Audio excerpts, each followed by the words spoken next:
Welcome back to Piece of Work. I'm Danielle Tantone, and today I want to talk about something that's kind of unpopular to talk about, and that is divorce. As you may know, if you've listened to my podcast for a while, I have been married 3 times, and I've been divorced 3 times. And that's not something I'm proud of at all, but it is what it is. It's the truth of who I am and where I've been.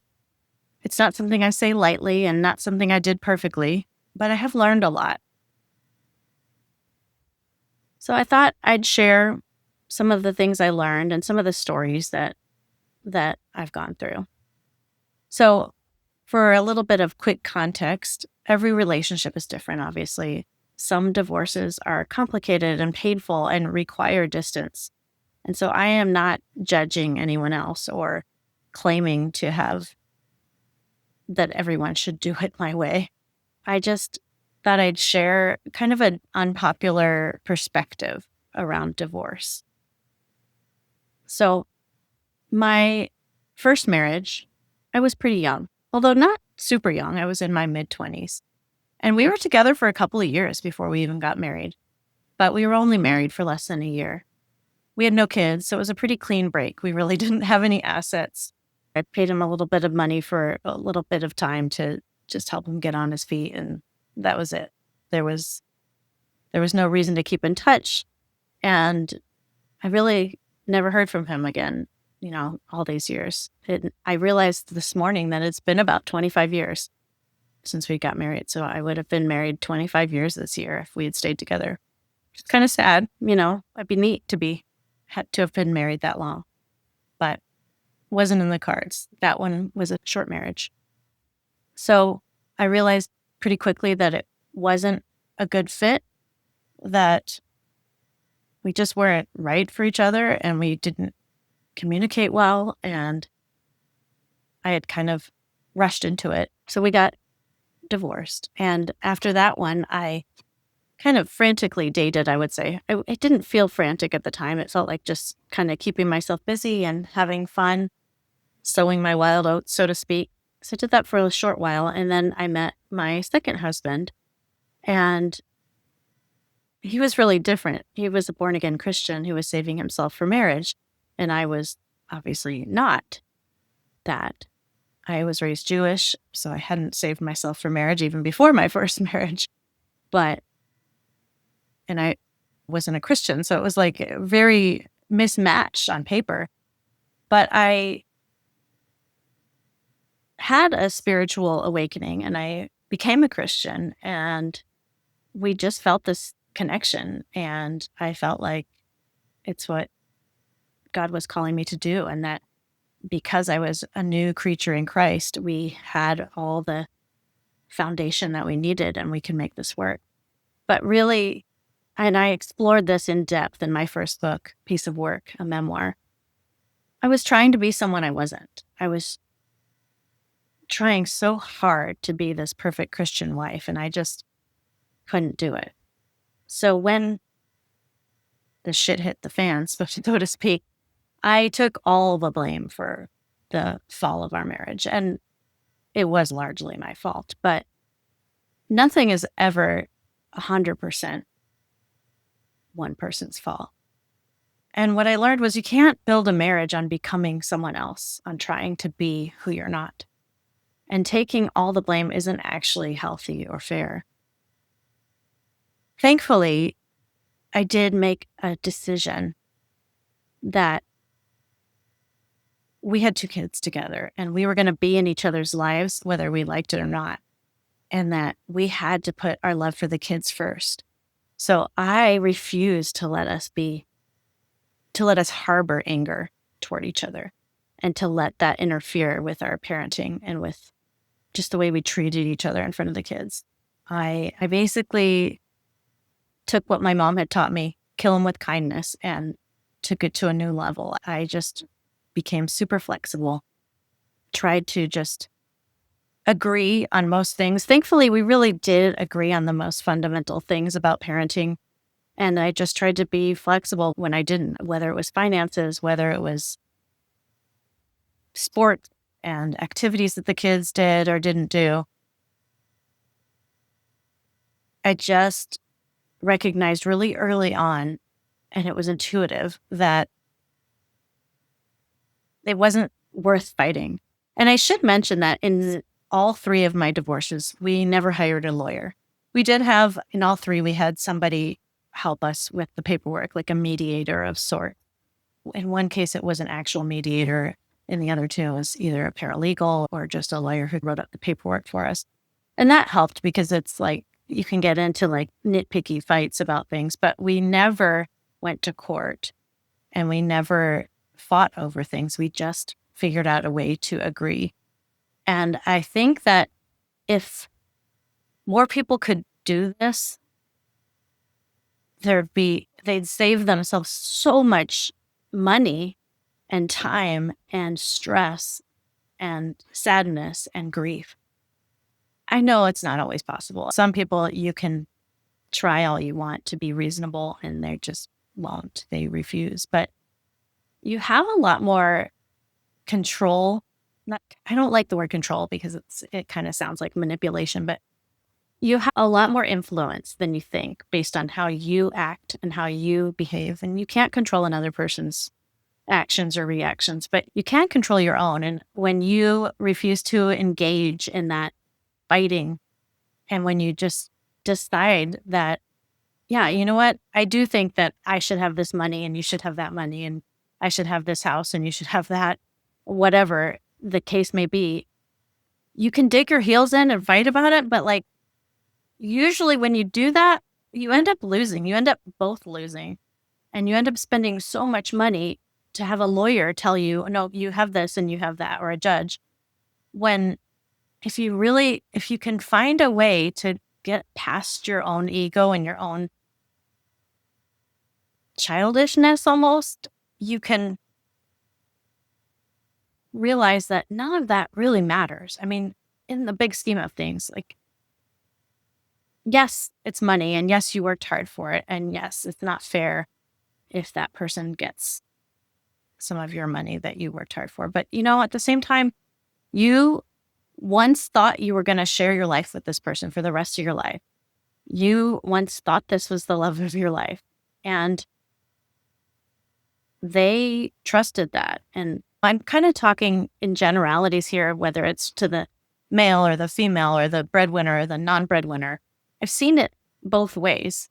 And in my case, I've mostly been the breadwinner, not in every case, but in a couple of the cases, it was me that had to be just willing to make it right and to make it even to be more generous than I thought was fair. And I chose that. I guess I didn't have to choose that, but I have had seen enough cases where so much fighting happened that I didn't want that to happen in my divorce. So I chose to just agree about more things than I probably would have agreed on. And, I'll be honest, like we didn't have a lot of assets in any of my 3 marriages. So we had some more or less in each of the 3, but it was, the way I thought about it is, you know what, this is my choice.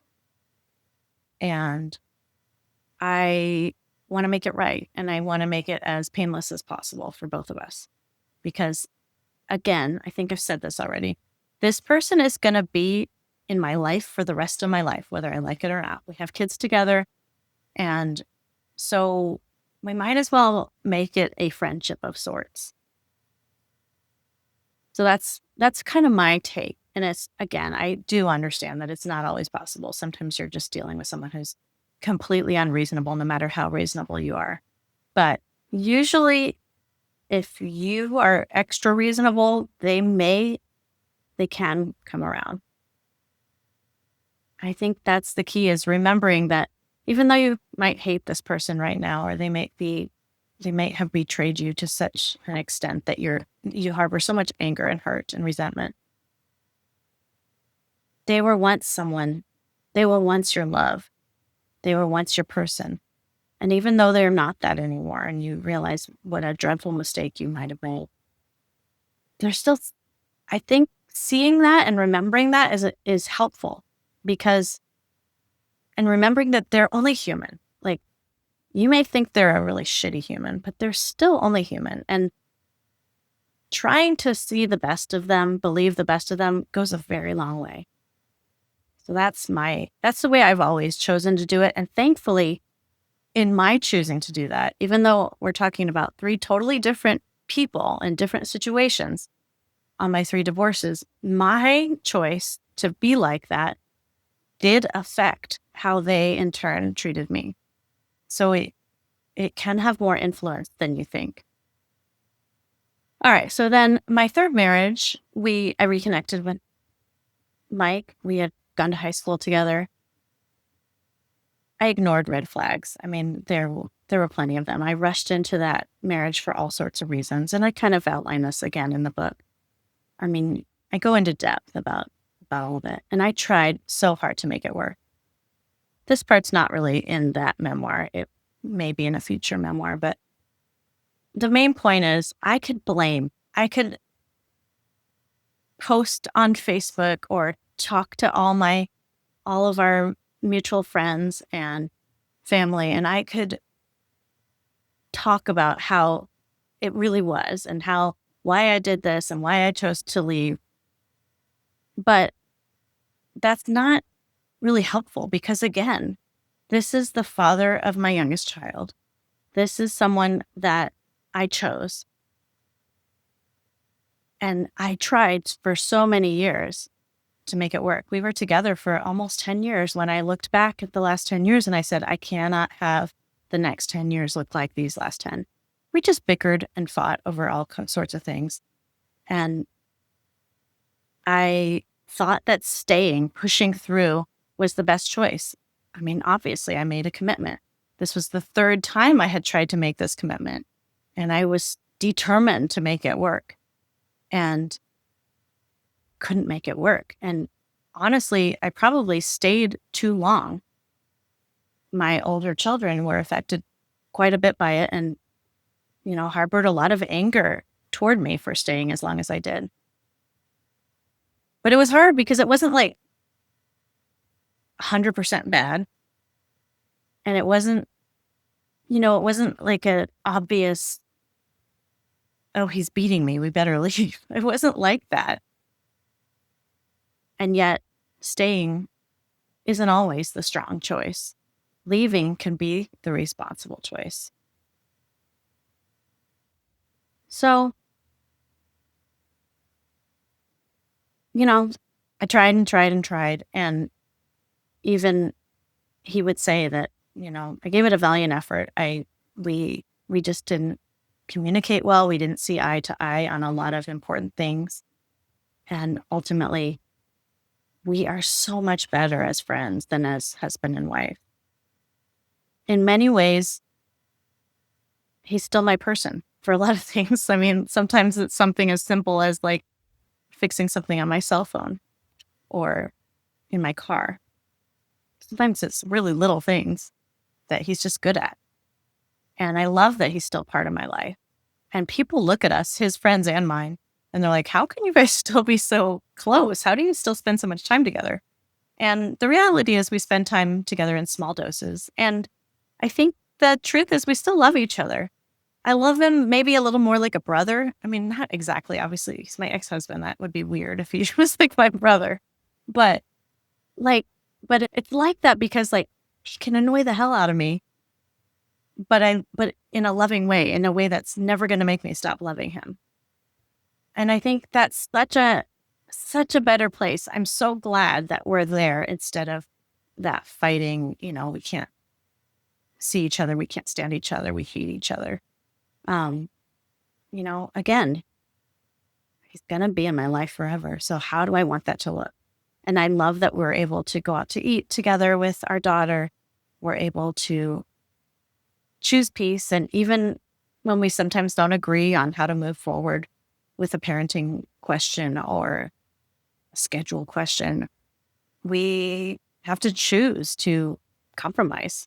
And whether that's me or him or both, it's a lot harder to be divorced from someone than to be married to them sometimes, because you no longer have the same influence and the same closeness that causes them to want to please you. It's like there's, in some cases, they don't want to. They almost sometimes want to do the exact opposite of what you want, depending on your situation. So, like I said, I know that what I have and what I've shared with all three of my exes is not always possible. Some situations really require distance or strong boundaries. So I'm not trying to say that you just be nice and everything works. I know that it's not as simple as that. But I think that